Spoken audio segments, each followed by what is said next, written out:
BismillahirRahmanirRahim. To what extent can shaytan and the ego influence what? Okay. How does one keep this what?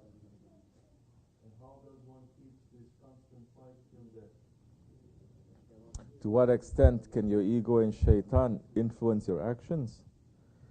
Your ego and shaitan can influence your actions and your intentions in every second of your life, in every moment,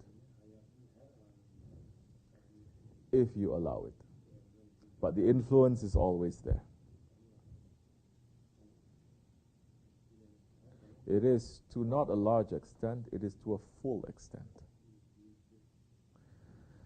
Our duty is not to kill shaitan and the ego. Our duty is to make shaitan and the ego to be under our feet, to control it, that we will get power from that fight, from that challenge, and from that control. How do you keep this constant fight? This is why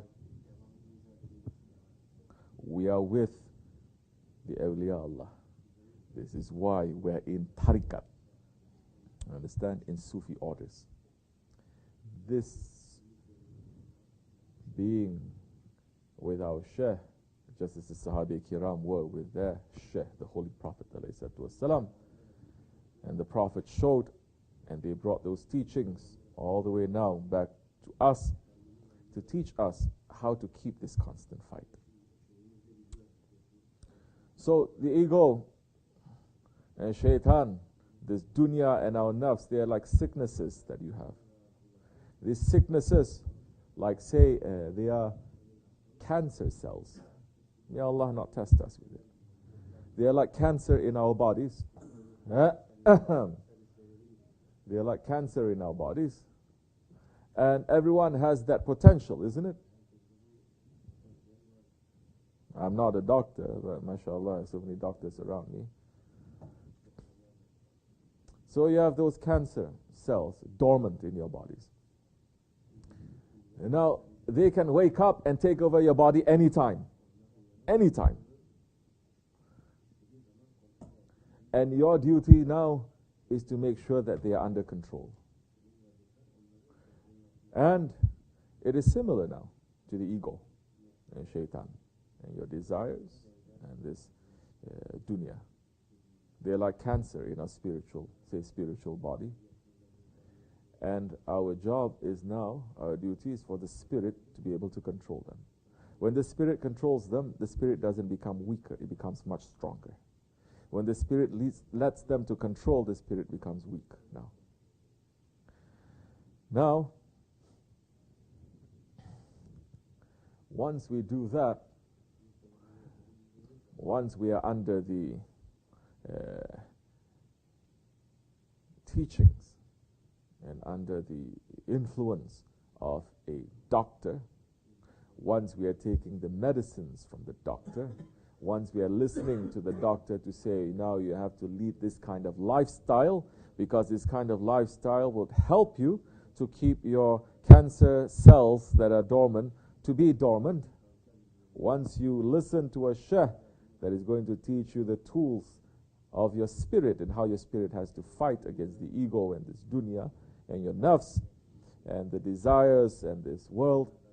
Now, once you start doing that, what happens now? When you are under a sheikh and the sheikh is doing that, now that time you will come to higher stations. You will come to higher stations, and you're not going to get sick, and it's not going to destroy you. Inshallah, this much is enough.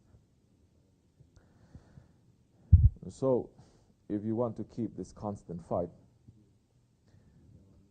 be with the Salihin. Be with the friends of Allah, and be with the righteous ones. It is in order.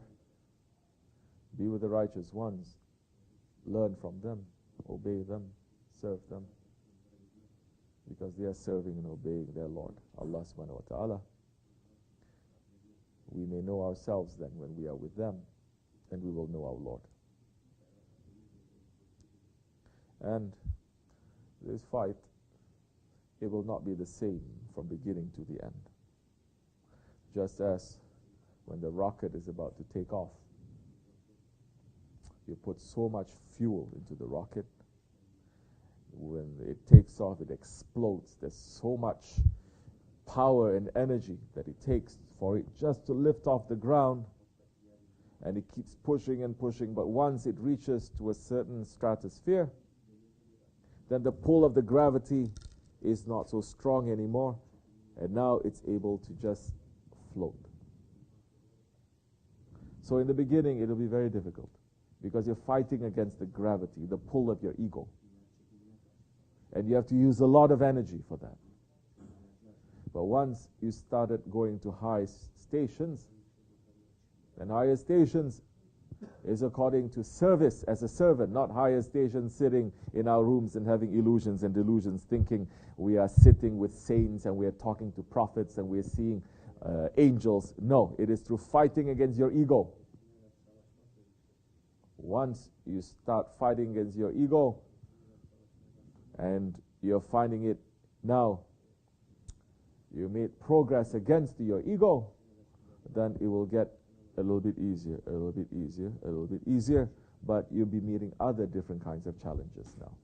It's not the pull of gravity. Now you have to come to different levels of the atmosphere, that you're going to meet different things on those levels.